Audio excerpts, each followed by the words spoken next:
Sirius Satellite Radio and XM Satellite Radio formed one of the most successful mergers in history as Sirius XM Radio. These two companies were the only two companies that provided satellite radio services before these companies merged.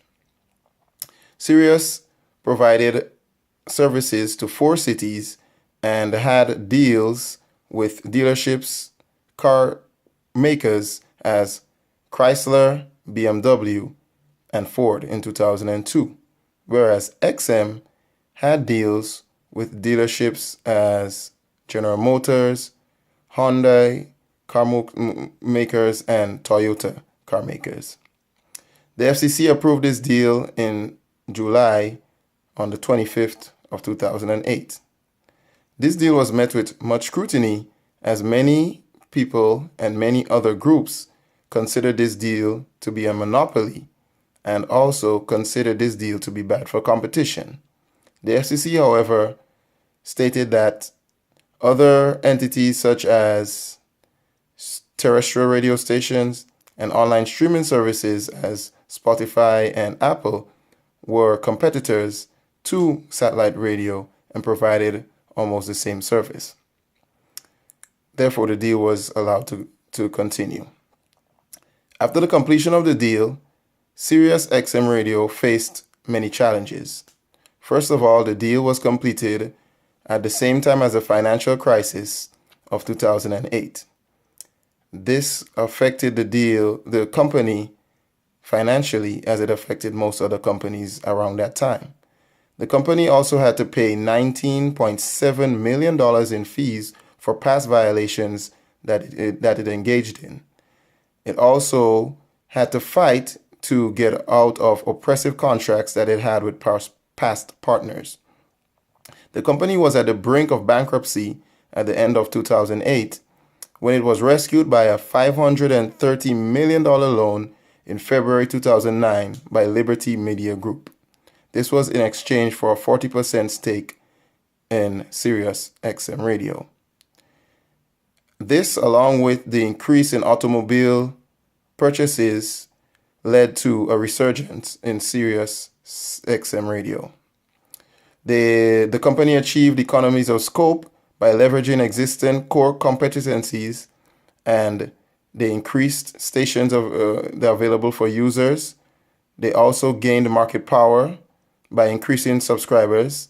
The subscribers they started with was 18.5 million, and today they have up to 29.6 million subscribers.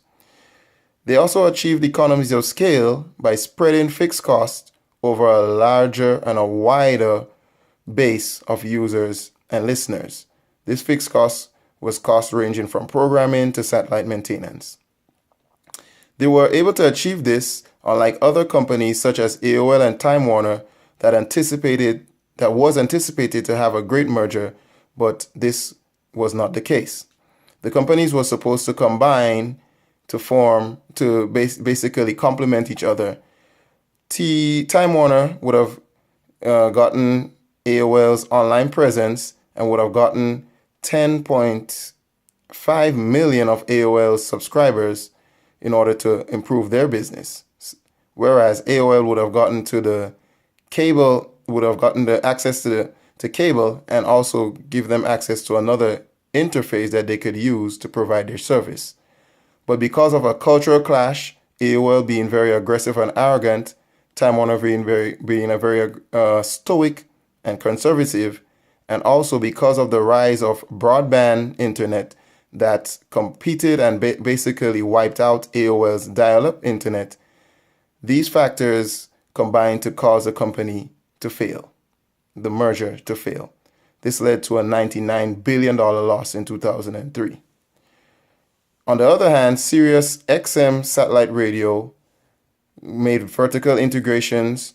They also got deals with Bentley, Ford, Mitsubishi, Toyota, Nissan, Hyundai, Volkswagen, to name a few.